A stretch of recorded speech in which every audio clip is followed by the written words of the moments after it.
guys! Welcome to my YouTube channel. This is Mama Cherise, and for today's video, andito po kami ngayon sa vet.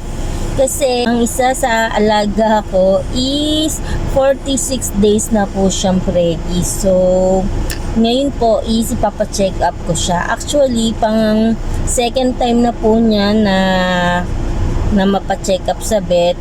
But this time, dito ko siya pina-check up kung saang vet ko siya prepare na manganak. Kasi talagang simulat sa pulpo nung nag-alaga ako, ito na po talaga yung vet kung saan dinadala ko yung mga alaga akong aso. Tara, samahan niyo kami. Ito nga pala si Shasha Bell. Ayun o. Shasha. Ay, Shasha Bell. Ay, camera siya. Ay, Shasha. Ayan guys, ang laki na po ng tiyan ni Shasha Bell. Ayan. Hinihingal siya. Hinihingal si Shasha Bell. Ayan, si Shasha Bell. Ay, camera siya talaga si Shasha. Ay, naku po. Ayan guys. Konting story time din guys. Dito pala namin, kung mapapanood nyo yung isa sa mga dating vlog ko is namatay yung isang alaga ko na si Elena. Dito po sa vet clinic na to po siya ipinalibing. So napaka-memorable po talaga nitong lugar na to para sa akin. Kasi syempre nandito si Elena, nandito po si Nadia. Basta yung mga namamatay ko pong aso, dito ko po sila pinalilibing sa vet clinic. Kasi meron po silang space dito para pwedeng ilibing po yung mga aso, especially kung sa kanila pinapa-check up. Ayan guys. Kaya update ko kayo later guys kapag natawag na kami. Actually, ngayon po is napalista ko na si Elena. Ayan, ay si Elena. Shasha Bell pala, napalista ko na siya doon sa loob. And update na lang namin kayo later guys kapag natawag na kami ng vet. See ya! Meanwhile, Hi Doc, long time no see.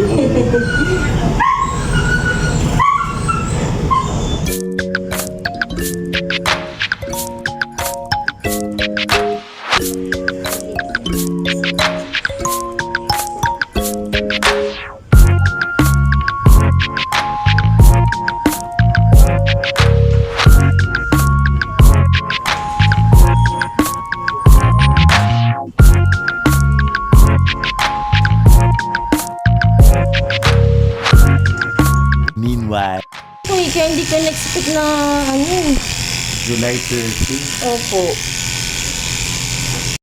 Ayan guys, kasalukuyan na pong nire-razor yung balahibo sa bandang tiyan ni Shasha Bell dahil nag-decide ako na ipa-ultrasound na siya for the last time para ma-check kung talagang safe and healthy yung mga puppies ni Shasha Bell.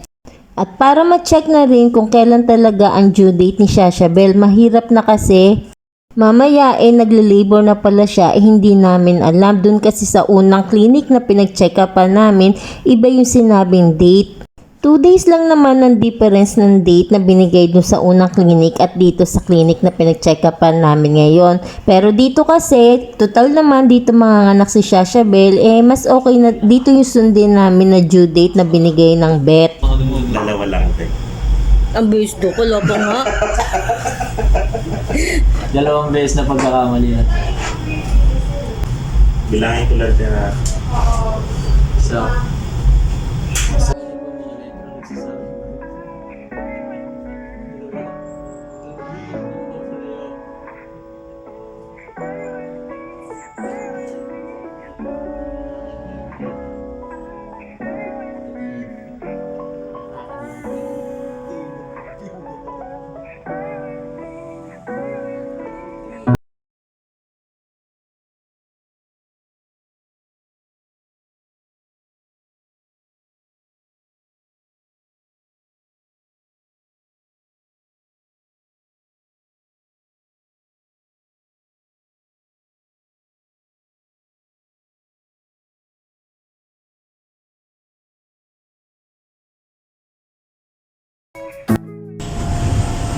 Ayan guys, dito po inilibing si Elena namin.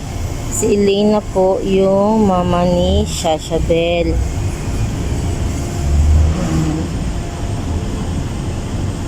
May bisita natin siya. Kaya super talagang memorable sa akin tong vet clinic na to guys. Tapos na magpa-check up si Shashabel. 6 puppies daw po. Yun lumabas sa kanyang ultrasound guys. Ayan.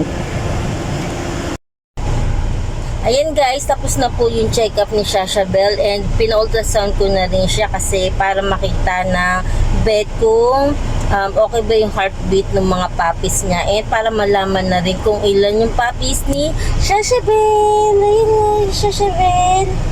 Ayan guys. Ayan guys, dito pala sa vet clinic nito, ang pangalan ng vet clinic nito is Hagon Vet Clinic. Grabe guys, simula sa pool na nag-alaga kami ng aso, dito na talaga yung vet clinic na nakasanayan natin. Syempre, magaling yung mga vet dito, kaya talaga namang yung mga alaga natin is safe talaga. And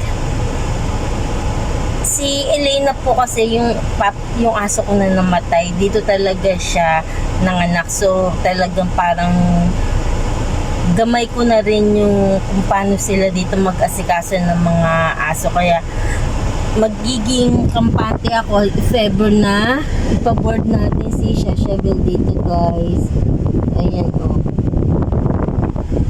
Ayan. Sa mga naghahanap po ng vet clinic na sure na magaling ang vet, try nyo po dito bumisita. Sa Sahagon. Dito lang po yan sa may Zapote Road. Tapat lang siya ng bagong bukas na Maynilad. Along highway lang siya guys. Makita nyo kagad kasi malapit lang siya sa crossing guys, yung vet clinic. And ang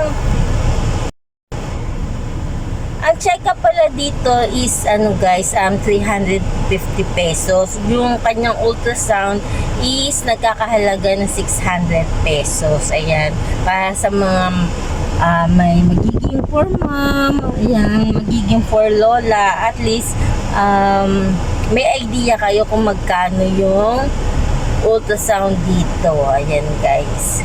And bukod doon sa check-up guys, meron din dito mga available na dog food na mabibili, mga vitamins, gamot. Available po yan lahat dito guys. Kaya hindi na hassle na pumunta ka pa sa ibang vet clinic para bumili ng gamot, or kung kailangan nyo na dog food para sa inyong mga alaga, meron pong available dito guys. Meron din dito mga milk, mga vitamins, kompleto guys dito sa Hagon Vet Clinic. Kaya try nyo na rin po i-visit sa mga may alagang aso na naghahanap ng vet. Dito lang po yan sa Zapote Road. And that's it for today's vlog. Kung nagustuhan nyo ang video ito, don't forget to like, share, comment, and subscribe sa aming YouTube channel, Mingo Pam TV. See ya!